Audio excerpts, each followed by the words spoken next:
মাতা কি জয়। আজকে শিলগুন গ্রামে ভারতীয় জনতা পার্টির তরফ থেকে 26শে নির্বাচনকে সামনে রেখে মাননীয় মথুরা ঘোষ মহাশয়ের সমর্থনে আজকে আমরা একটি পথসভার আয়োজন করেছি। উক্ত পথসভায় উপস্থিত আছেন আমাদের শিলগুন গ্রামের লড়াকু নেতা মোহর ঘোষ, উপস্থিত আছেন বিভিন্ন মোর্চার পদাধিকার এবং বুথ সভাপতি এবং আরও অনেকে।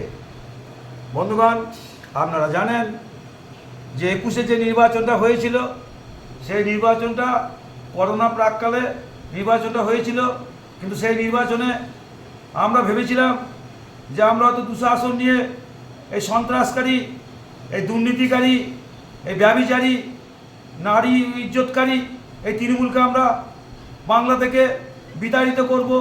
কিন্তু কি দেখলাম, যখন বিভিন্ন বুথ কেন্দ্রে যখন গণনা হচ্ছে, কোনো সময় কলকাতা, কোনো সময় দক্ষিণ চব্বিশ পরগনা, কোনো সময় হুগলি, কোনো সময় বীরভূম, দেখছি একের পর এক আমাদের ভারতীয় জনতা পার্টি কর্মীদের তাদেরকে মেরে, মাথায় লাঠি মেরে, কাস্তের বাঁধ দিয়ে মেরে, রামদার কোপ দিয়ে তাদেরকে তাড়িয়ে দিল।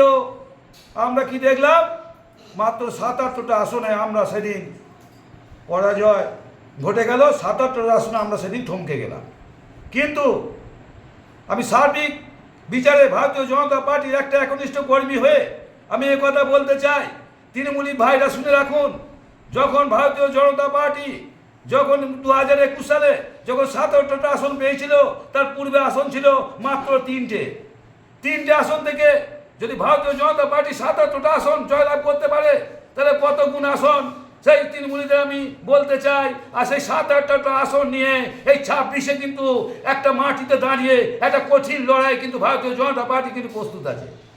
তাই আমার একটা বলতে চাই যে তৃণমূলীরা যে 21 সালে নির্বাচন যখন জয়লাভ করলো, তখন আমাদের একের পর এক যে ভারতীয় জনতা পার্টির কর্মীদের যেভাবে নৃশংসতাভাবে খুন করেছিল, তার উদাহরণ মানিকতলা। সেদিন অভিজিৎ সরকার কি অপরাধ করেছিল, সে সেদিন বুথ এজেন্ট ছিল। তারপরের দিন তাকে পরেশ পালের নেতৃত্বে সেদিন সে গুন্ডা বাহিনী নিয়ে তাকে টেনে হিসড়ে বের করে তাকে সেই বারান্দার মধ্যে তাকে সেদিন টুকরো টুকরো করে কেটে তার সেদিন বারান্দার রক্ত সেদিন লাল হয়ে গিয়েছিল। এই তাই তৃণমূলীদের বলতে চাই যে এই সন্ত্রাস আমরা চাই না। শুধু সেদিন অভিজিৎ সরকারকে খুন করেনি, তার পোষা কুকুর বাচ্চা ছিল, সে কুকুরের বাচ্চাগুলোকে আজরে মেরে তাই সেদিন হত্যা করেছিল। তাই এই তৃণমূলীদের আমি বলতে চাই যে আপনারা এমন পৈশাচিক একটা বাড়ির পশুকে আপনারা রেহাই দেন না, তাই যদি একটা ভোট 26 সালে নয়। বন্ধুগণ, কি হয়েছিল সেদিন মুর্শিদাবাদে ধুলিয়ানে? চন্দন, তার বাবা হরগোবিন্দ দাস, চন্দন দাস, তাদের কি অপরাধ ছিল? তাদের অপরাধ ছিল তারা গরিব মানুষ, মাটির প্রতিমা করে তারা সেদিন পেট চালায়, কোন রকম 2 মুঠো চাল ডাল এনে তারা সেদিন সংসার চালায়। তাই সেদিনকে এই তৃণমূলের এই লুঙ্গি বাহিনী, দুধের গাইদের বাহিনী সেদিন দিদির উস্কানিতে সেদিন তাদেরকে বের করে এনে রাম দা দিয়ে টুকরো টুকরো কেটে দেওয়া হয়েছিল। তাই আমি সনাতনীদের ভাইদের একটা কথা বলতে চাই, আপনারা যদি ভাবেন যে মুর্শিদাবাদ মাল্লা যে সন্ত্রাস চলছে এই সিন্দুর গ্রামেও চলবে, তাহলে আপনারা যা ভালো বুঝবেন তাই করবেন। আমি আর নতুন করে আমাদের কিছু বলবো না।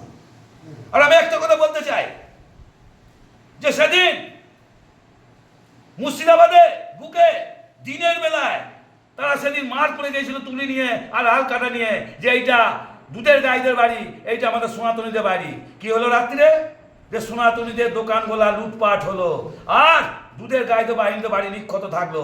তাই আপনারা চিন্তা করুন আপনারা কোন পথে যাবেন।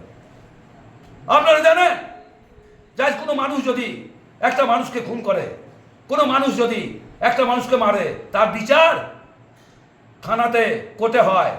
বিচারে যে অপরাধ হয়, সে যদি অপরাধী হয় তাকে সেদিন জেলে নিয়ে যাওয়া হয়। আর তৃণমূলে আমরা কি দেখলাম, সামান্য দক্ষিণ 24 পরগনায় নাম কাকদ্বীপ, সেখানে সেদিন কি হয়েছিল, মা কালীর কাঠামোকে সেদিন তুলে নিয়ে গিয়ে পুলিশ ভ্যানে নিয়ে গিয়ে সেদিন থানায় নিক্ষেপ করেছিল।